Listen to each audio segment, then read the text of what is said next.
തമിഴ്നാട്ടിലെ ഉദഗമണ്ഡലത്ത് നിന്നും കൂണൂർ വരെ ഒരു തീവണ്ടി യാത്ര.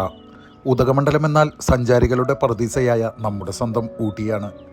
9 മണിക്കുള്ള തീവണ്ടിയിൽ യാത്ര ചെയ്യുന്നതിന് വേണ്ടി ടിക്കറ്റ് എടുക്കുവാൻ 6 മണിക്ക് തന്നെ ഞങ്ങൾ കൗണ്ടറിൽ ചെന്ന് വരിയിൽ നിന്നു. 3 മണിക്കൂർ നേരം വരിയിൽ നിന്നതിന് ശേഷം 9 മണിക്കാണ് ടിക്കറ്റ് കിട്ടിയത്. കാത്തിരിപ്പിൻ്റെ കാഠിന്യത്തെ ദൂരീകരിക്കുന്നതായിരുന്നു അതിസുന്ദരമായ ഈ യാത്ര.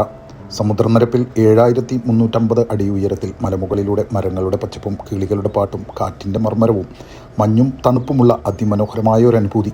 തണുപ്പിൻ്റെ പുതപ്പിലൂടെ വെയിലിൻ്റെ നേർത്ത സൂചിമുനകൾ ശരീരത്തിൽ കുത്തുന്നുണ്ടായിരുന്നു.